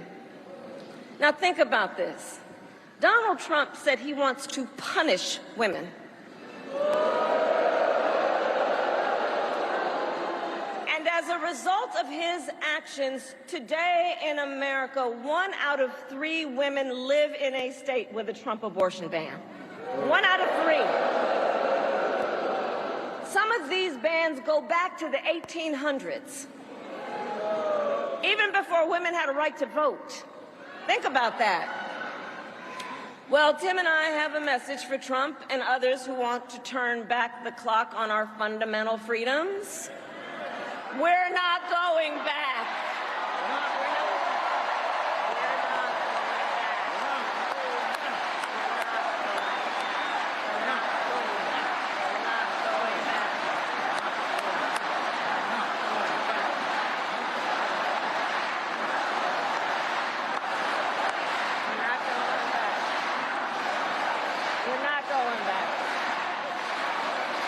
So let me say about Tim Walz, he has shown up to stand against these attacks long before he stood on the stage with me.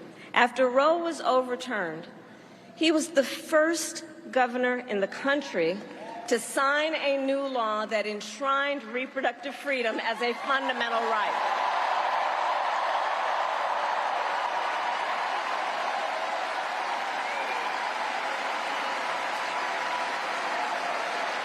And with Tim Walz by my side when I am President of the United States and we win majorities in the United States Congress, we will pass a bill to restore reproductive freedom, and I will proudly sign it into law.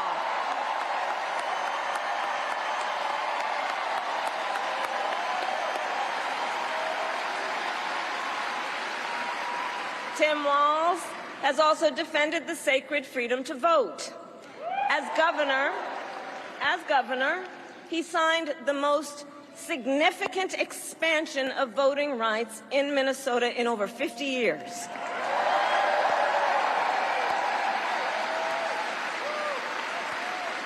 And with Governor Walz's help, when I am president, we are going to finally pass the John Lewis Voting Rights Act and the Freedom to Vote Act. We're going to get it done.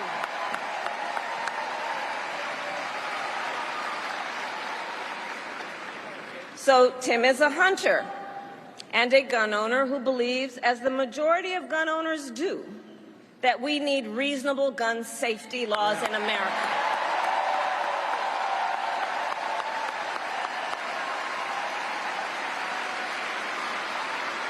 So as governor, he expanded background checks and increased penalties for illegal firearm sales.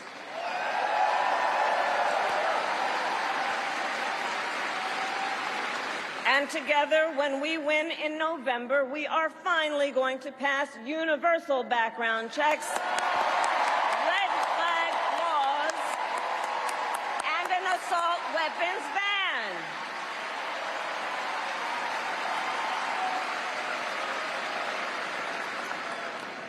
Through his work, Tim, the way I think about it, he really does shine a light on a brighter future that we can build together.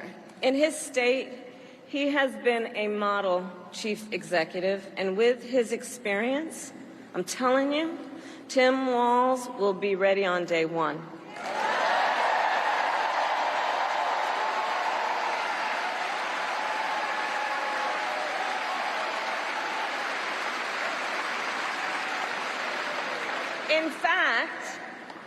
In fact, when you compare his resume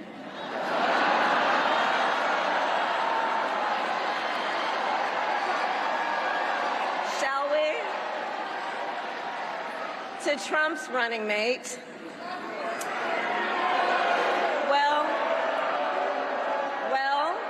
well, some might say it's like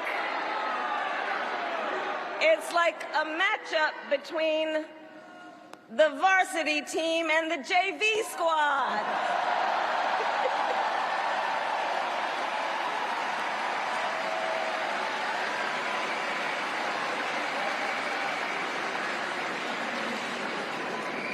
So, Pennsylvania, ultimately in this election, we each face a question. What kind of country do we want to live in? A country of freedom, compassion, and and rule of law, or a country of chaos, fear, and hate. And here's the beauty of our democracy. We each have the power to answer that question. We each have the power to answer that question. The power is with the people.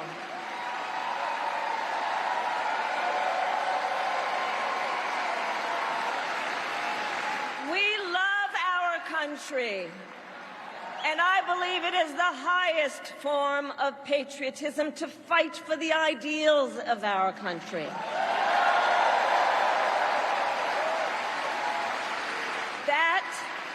That is how we preserve the promise of America.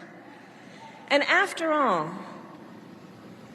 you know, the promise of America is what makes it possible for two middle-class kids, one a daughter of Oakland, California,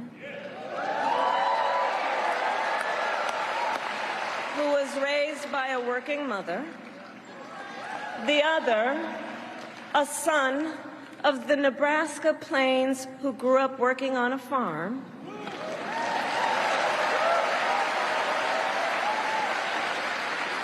It's the promise of America, because only in America is it possible for them together to make it all the way to the White House.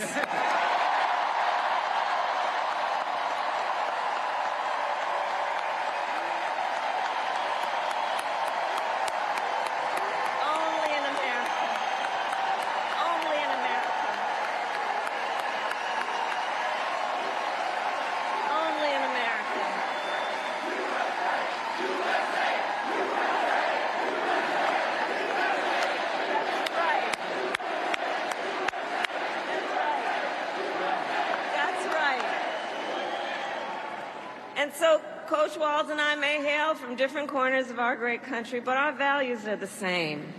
And we both believe in lifting people up, not knocking them down.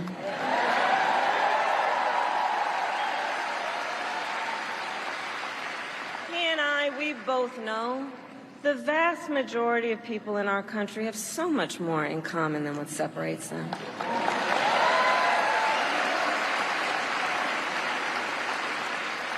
When we look at folks, we see in our fellow Americans neighbors, not enemies. Not enemies.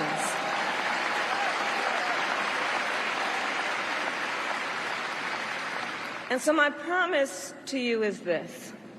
Our campaign will reach out to everyone, from red states to blue states, from the heartland to the coast, in rural, urban, suburban, and tribal communities.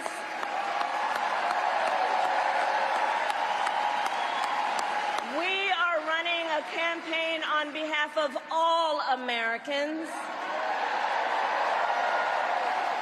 And when elected, we will govern on behalf of all Americans.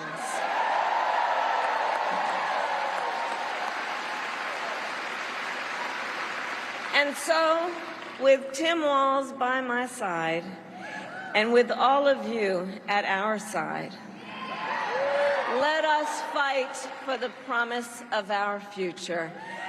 And with that, I ask Pennsylvania, are you ready to make your voices heard? Do we believe in freedom? Do we believe in opportunity? Do we believe in the promise of America? And are we ready to fight for it? And when we fight, we win.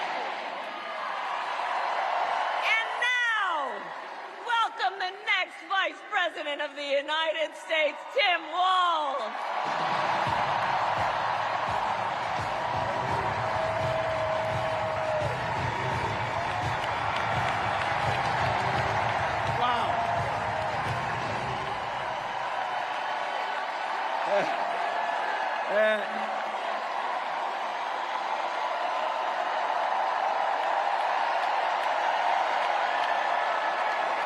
Thank you. Wow. Thank you, Philadelphia.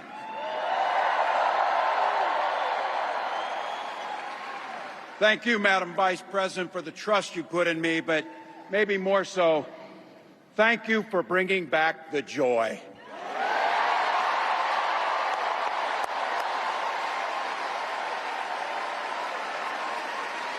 I'm thrilled to be on this journey with you and Doug, this incredible journey. And Pennsylvania, I know you know this, but my God, what a treasure you have in Josh Shapiro.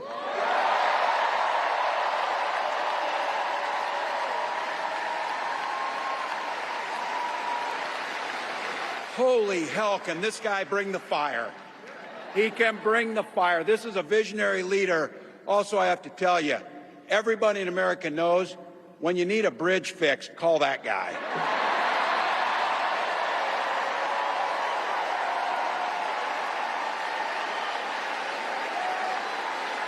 And I think sometimes we forget, and you see people a little one-dimensional, but seeing a guy who cares so deeply about his family, a man with compassion, vision, and I'll have to tell you this, I know this from experience, there is no one you would rather go to a Springsteen concert in Jersey with than him, than that guy.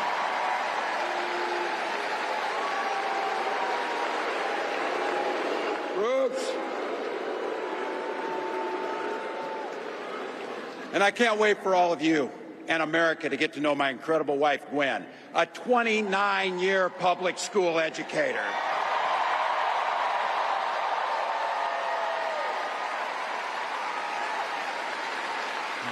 Don't ever underestimate teachers.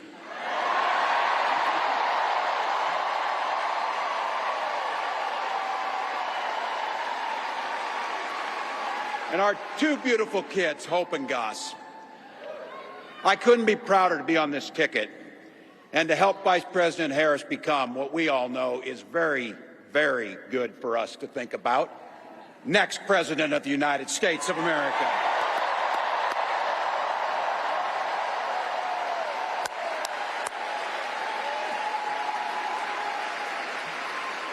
From her first day as a prosecutor, as a district attorney, Attorney General of the great state of California, a United States Senator, and Vice President of the United States.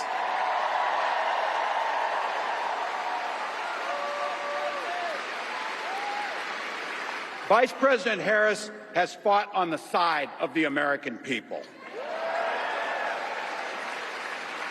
She took on the predators, she took on the fraudsters, she took down the transnational gangs, she stood up against powerful corporate interests, and she never hesitated to reach across the aisle if it meant improving people's lives.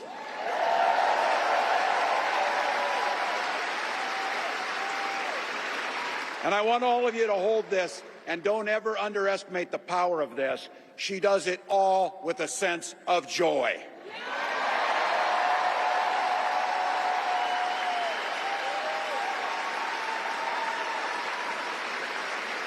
I know a little something about that commitment to people. I was born in West Point, Nebraska. I lived in Butte, a small town of 400, where community was a way of life. Growing up, I spent the summers working on the family farm. My mom and dad taught us, show generosity towards your neighbors and work for a common good.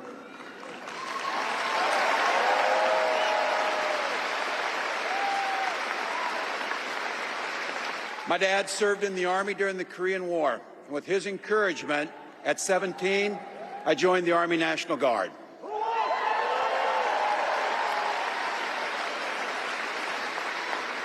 For 24 years, I proudly wore the uniform of this nation.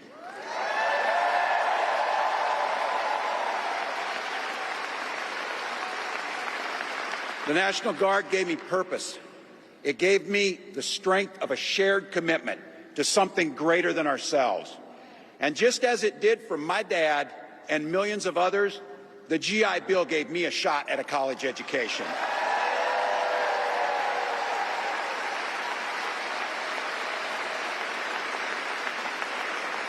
My dad was a teacher. My brothers and sisters and I followed in their footsteps. 3 out of 4 of us married teachers. What we do. For nearly 20 years, I had the privilege of teaching high school social studies and coaching football.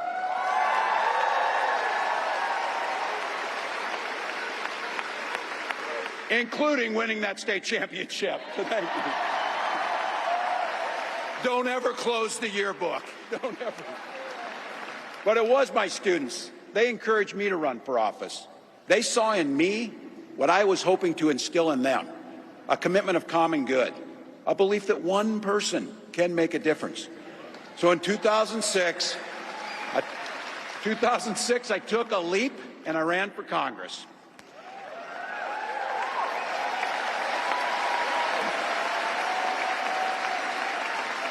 And because high school teachers are super optimistic, I was running in a district that had 1 Democrat since 1892.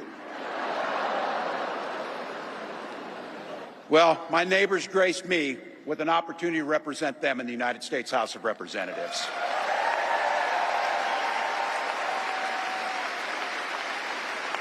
I'm proud of the work we did there together. I worked across the aisle on veterans issues, on agriculture, and on ways to grow rural economies.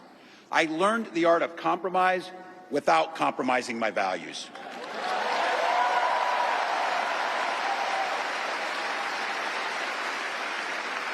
And now, as governor of the great state of Minnesota, I bring those experiences to bear in tackling the challenges that are facing our great state. Minnesota's strength comes from our values, our commitment to working together, to seeing past our differences, to always being willing to lend a helping hand. Those are the same values I learned on the family farm and tried to instill in my students. I took it to Congress and to the state capitol, and now Vice President Harris and I are running to take those very values to the White House.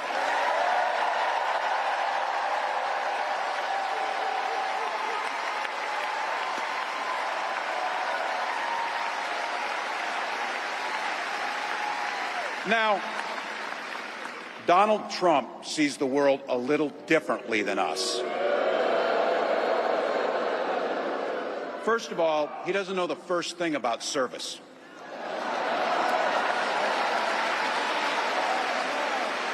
He doesn't have time for it because he's too busy serving himself. Again and again and again, Trump weakens our economy to strengthen his own hand. He mocks our laws. He sows chaos and division. And that's to say nothing of his record as president. He froze in the face of the COVID crisis. He drove our economy into the ground. And make no mistake, violent crime was up under Donald Trump.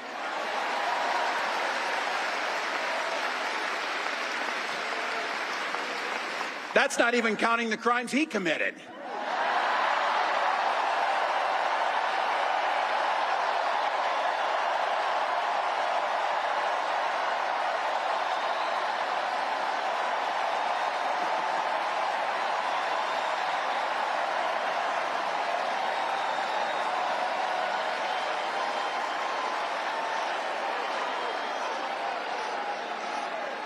You know, some of us are,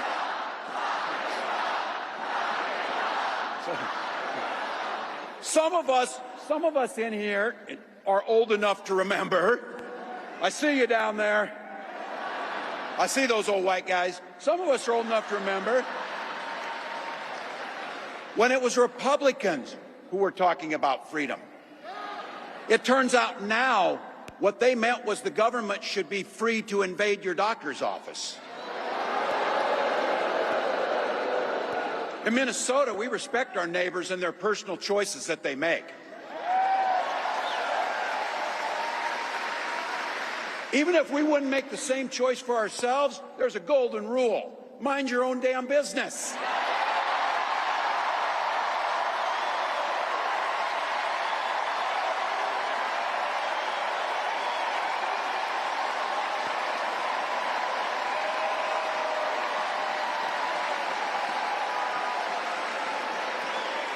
These guys are after my heart chanting, mind your own damn business. That feels good, so thank you. Look, that includes IVF, and this gets personal for me and my family. When my wife and I decided to have children, we spent years going through infertility treatments. And I remember praying every night for a call for good news. The pit in my stomach when the phone rang, and the agony when we heard that the treatments hadn't worked. So it wasn't by chance that when we welcomed our daughter into the world, we named her Hope.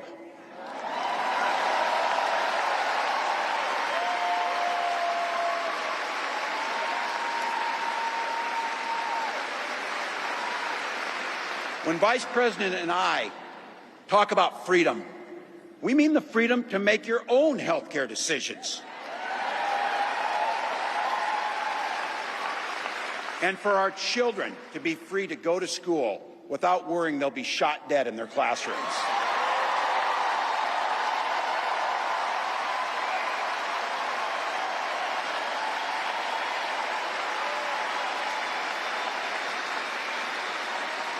By the way, as you heard, I was one of the best shots in Congress, but in Minnesota, we believe in the Second Amendment, but we also believe in common sense gun violence laws.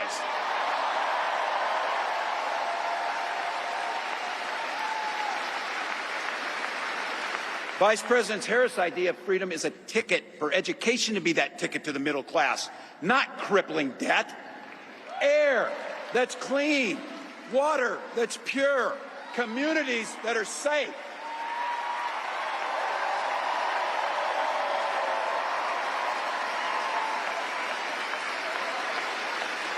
A place where we settle our political differences not through violence, but with our votes.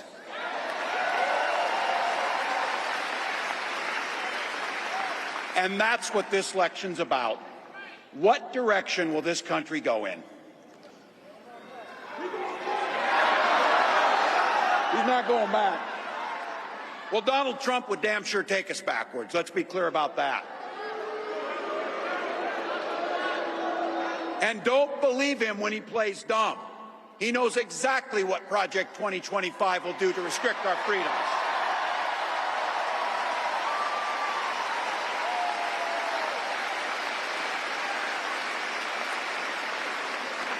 To rig the economy to help the super rich. If Trump gets a chance to return, he's going to pick up exactly where he left off 4 years ago. Only this time, it will be much, much worse. Raising costs on middle-class family. He will repeal the Affordable Care Act, no doubt about it. He'll gut Social Security and Medicare. And when somebody tells you they believe him. He said he'd ban abortion across this country, and he'll do it, whether or not Congress is there or not. Donald Trump's not fighting for you or your family. He never sat at that kitchen table like the one I grew up at, wondering how we were going to pay the bills. He sat at his country club up in Mar-a-Lago, wondering how he can cut taxes for his rich friends. And I got to tell you, his running mate shares his dangerous and backward agenda for this country.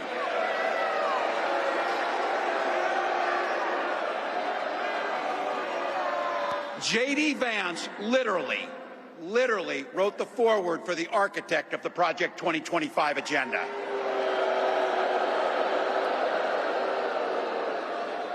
Like all regular people I grew up with in the heartland, J.D. studied at Yale, had his career funded by Silicon Valley billionaires, and then wrote a bestseller trashing that community. Come on! That's not what middle America is. And I got to tell you, I can't wait to debate the guy.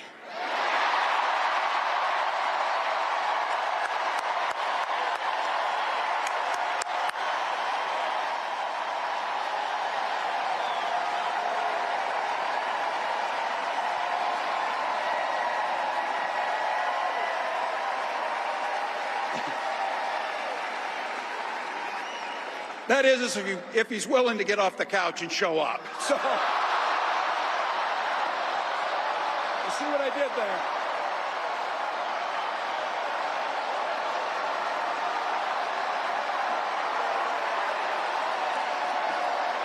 Look.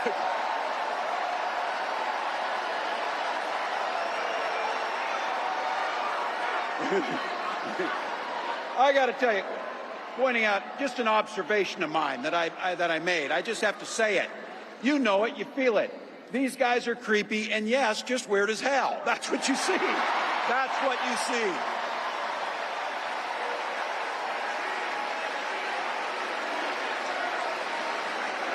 So you know what's out there, so say it with me. We aren't going back. We aren't going back.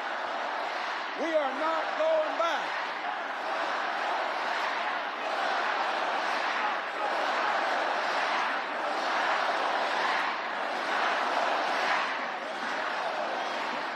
So we got 91 days. My God, that's easy. We'll sleep when we're dead.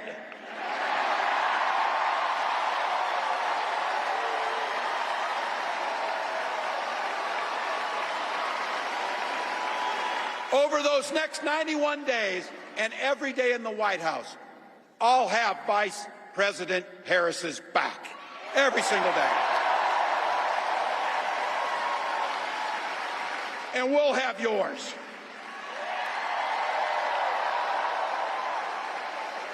You know how this works. We can't do it alone. We need you, each and every one of you.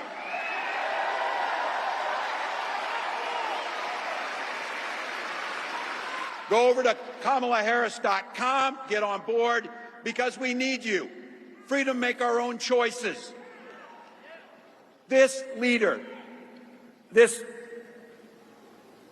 compassionate, careful, joyous leader believes in each and every one of you.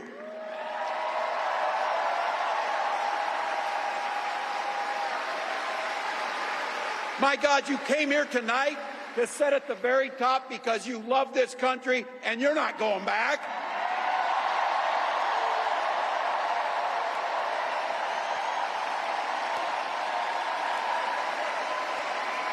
She believes in the opportunity for every single person to join the middle class.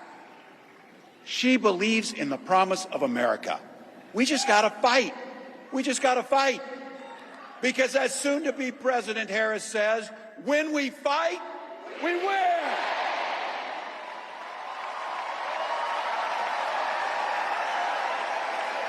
Thank you, Philadelphia. Thank you, Vice President. God bless America.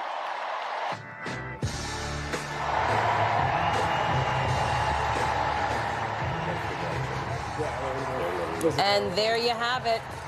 Minnesota Governor Tim Walz, Vice President Kamala Harris making their first campaign appearance together as the Democratic ticket, with Walz leaning into that attack dog role that vice presidential pick is so often known for. And here you see the spouses coming on stage. That's, of course, Second Gentleman Doug Emhoff, and that is Gwen Walz, the governor's wife, making the trip from Minnesota just earlier today, not too long ago, landing in Philadelphia for this rally. And there they are, the ticket. Yamiche Alcindor is there. She has been watching it, and there has been a series of extended ovations for these two, as they've come out on stage. Yamiche, talk us through what it's like there in the arena. Wow, I can tell you that almost every seat is filmed in this arena, and the energy is palpable. People are so excited. They feel so relieved when I talk to these voters.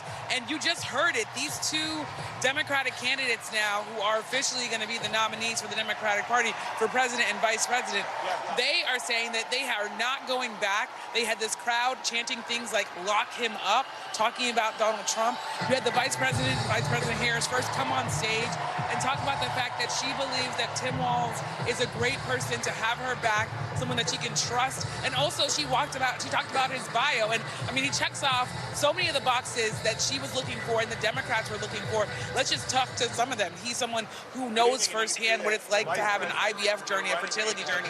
He's a longtime teacher. He's a football coach. He's someone who was a hunter, a gun owner. He was also someone who's a veteran of the National Guard. Then you had Tim Walz come on stage, and I can tell you that the crowd was really eating up so much of what he was saying. He had so many zingers here, and I want to read some of them because they were the biggest applauses. He said at one point, that Donald Trump sows chaos and division and that violent crime was up. And then he paused and said, and that's not even counting the crimes that he committed. And the crowd just went wild applauding that. He also said in Minnesota, we have a golden rule. And he was talking about reproductive health. And he said, mind your own damn business. So saying that common sense tells you don't talk to women about controlling their bodies. The government shouldn't be doing that. He also talked specifically about the fact that these men and he's talking about former President Donald Trump and J.D. Vance. He said, these guys are creepy. They're just weird as hell. And then he had a challenge for J.D. Vance, someone who is, of course, traveling and expected to travel and follow them on their battleground tour that they're going to be kicking off. He said that I'm hoping that I can debate him if he gets off his couch. And the crowd yet again was really applauding and applauding and very much taking that into account. So Tim Walz having a debut here in Philadelphia, and Democrats very excited to see him on the ticket. Hey, Hallie. Yamiche, thank you very much. Live for us there at that arena in Philly. As you see now, Kamala Harris, Tim Walz going through, talking to voters, talking to supporters, shaking hands, high-fiving. And Chuck, it comes as we're learning from the campaign that today alone, they say that they've raised $20 million since this morning, essentially, based off of this vice presidential pick. I mean, is there any more evidence that Joe Biden had to get out of this race? I mean, it is just astonishing. I mean, Walz basically said it. He thanks Kamala Harris for bringing the joy back. What's the implication? Thank God they changed this ticket. Like I've been semi-joking. It's, why is Kamala Harris so popular inside the Democratic Party? Well, she brought food to starving people, right? Like this is a crowd of people that is dying to take the fight to Trump. They're frustrated. They were frustrated by President Biden, who couldn't sometimes say the word abortion, use all these euphemisms. And here you now have a ticket that seems more comfortable taking the fight to Trump. Whatever. The Democratic partisans were looking for that. And what you got is you got two candidates who are much more comfortable. I mean, Harris looks more comfortable in this position than she ever did as the number two to Joe Biden. It never felt like a comfortable partnership, which you have to wonder had an influence on her when she was being advised to maybe take some. I'm empathetic of the idea that, hey, she just bonds more with one. At the end of the day, you got to be with somebody who's willing to be in the foxhole with you. And maybe she wasn't convinced that Kelly and Shapiro were going to be foxhole partners. No, I think that's absolutely true. And I do think that after this, if anybody had any question of whether Walz was the right pick, they don't have that question anymore.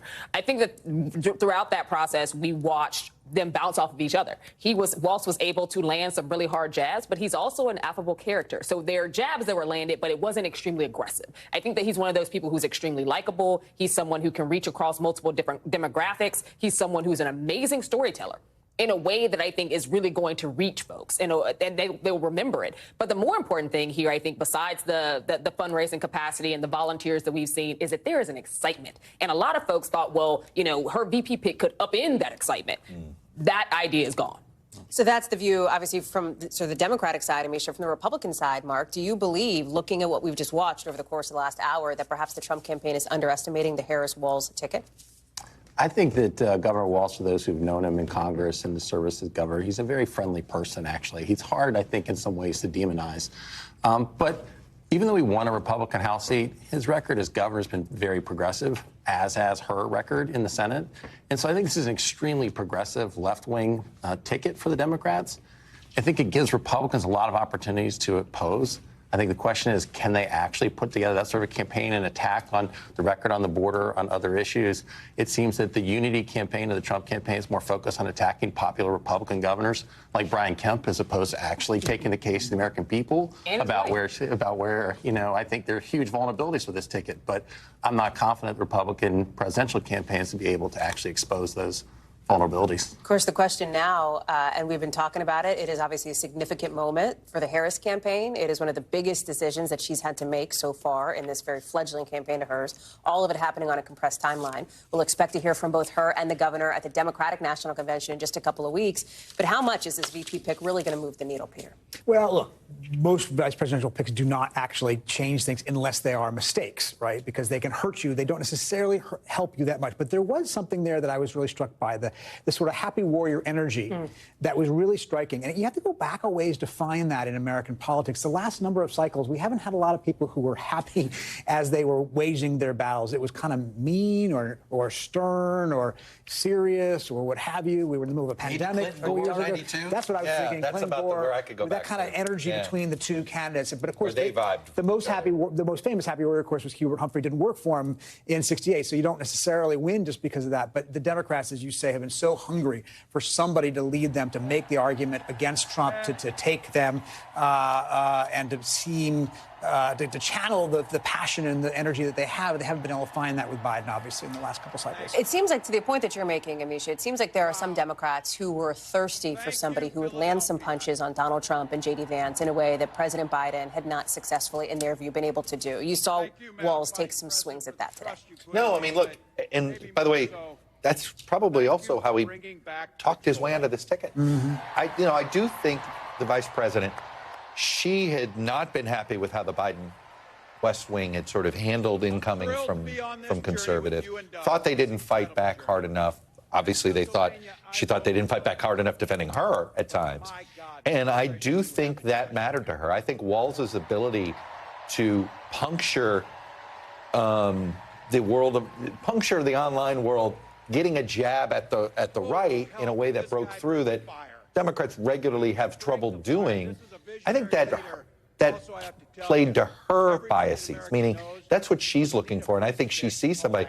Look, I think Walz, if she serves as president, Walz is going to be the one out there selling this presidency, almost more so. And I think that's what she was, you start to see this. I see that, I don't know if Shapiro would have been as effective at that for her or a Kelly for her. In this case, I think she saw somebody that she could trust to sell her vision and her presidency, perhaps without worrying about their own ambitions. It's also very interesting when you think about the potential matchup, right, that we might see on a vice presidential debate stage. And we don't know that that's going to happen. We know that J.D. Vance has said after the convention it's something he'd look at. But two people who presumably have some juice in those, Rust Belt battlegrounds, both campaigns see each of these running mate picks as people who have the ability to really supercharge turnout for people who, live in those more rural, exurban, suburban areas, Mark.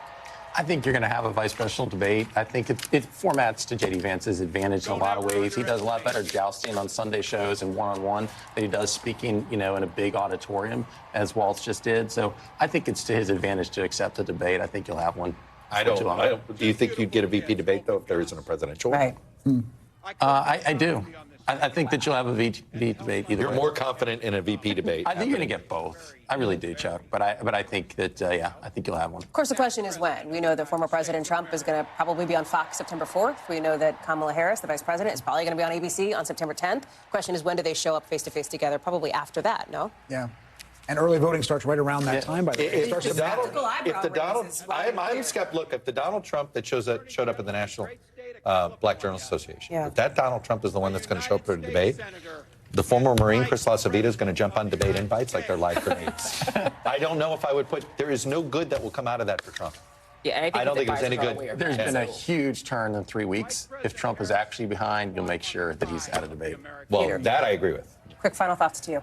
Yeah, I think this is going to be, this is the opening of a 95-day sprint, which is going to be a remarkable thing with some fascinating characters. And it's so Europe. Yeah. 90-day election. Wow. I knew he'd bring that. Let me tell you something. All of you will be here for the next 90-plus days of it. So thank you for that. We will be here on NBC News Now. That does it for us for this coverage. You've been watching it here, that first critical rally for this Harris-Walz ticket in Philadelphia. More coverage as the night continues. More coverage picks up right after this. Thanks for watching. Stay updated about breaking news and top stories on the NBC News app or follow us on social media.